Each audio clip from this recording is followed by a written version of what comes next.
If you've ever thought, if I step back, everything slows down, this video is for you. Founder dependency is when the business relies too heavily on one person to make decisions, keep standards high, and keep work moving. In early stages, that can be normal. But as you grow, it becomes a real risk. Here's why it matters. When most decisions go through you, three things happen.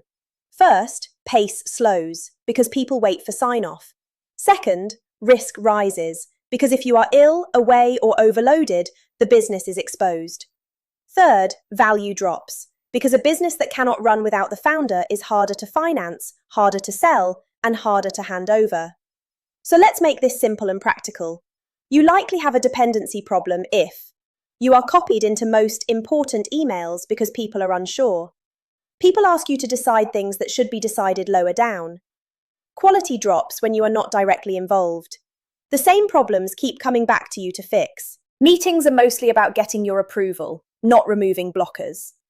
If you recognize two or more of those, it is not a character flaw. It is a structure issue. Decision rights means who can decide what without asking you. It stops the business from waiting for the founder. An operating rhythm means a simple weekly and monthly routine that keeps delivery moving. It prevents chaos because issues are raised early and dealt with consistently. Now here is the fix. You do not need a big reorg. You need control in the right order. Start with your top 10 decisions. For example, pricing exceptions, hiring, key supplier spend, customer escalations, refunds, delivery standards. Then set 3 levels. Team decisions, day-to-day decisions that do not need escalation. Leader decisions, cross-team decisions that affect cost, risk, or priority. Founder decisions, only the small number that truly need you. If people know what they can decide, speed improves fast. Keep it simple. A weekly delivery review. What is on track, what is blocked, and what needs help. A weekly decisions review. What needs a decision this week, and who is making it. A monthly priorities review. What matters most next month, and what we are not doing. This rhythm is how you stop work starting, stalling, and restarting. One owner means one person is responsible for that outcome moving. It does not mean they do all the work. It means they track it weekly, they can act, and they escalate only when needed. Shared ownership often means slow ownership. Single ownership creates momentum. Founders often try to scale by doing more. That works until it breaks. Instead, scale by raising the decision-making ability of your leaders. Coach them to bring options, not problems. Set standards and outcomes, not step-by-step instructions. Use cadence and simple KPIs to hold accountability, not constant involvement. This does not mean heavy paperwork. It means a few things are clearly written. How we deliver the work.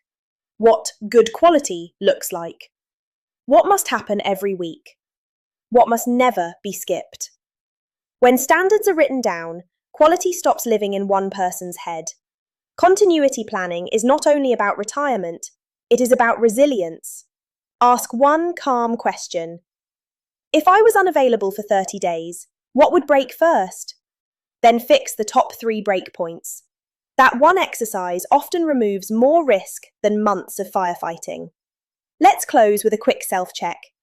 If you want to reduce founder dependency, ask yourself, could the business run for 30 days to the same standard without me? Do we know who owns our key outcomes? Can the team decide without waiting for me? Do we have a weekly rhythm that keeps delivery moving? If the honest answer is not yet, that is normal. It just means the next phase of growth is structure. Start small. Pick the top 5 decisions you are bottlenecking. Assign decision rights. Set a weekly rhythm. Name owners. Write down the basics. That is how a business starts to run with control, not dependency. Hope that helps.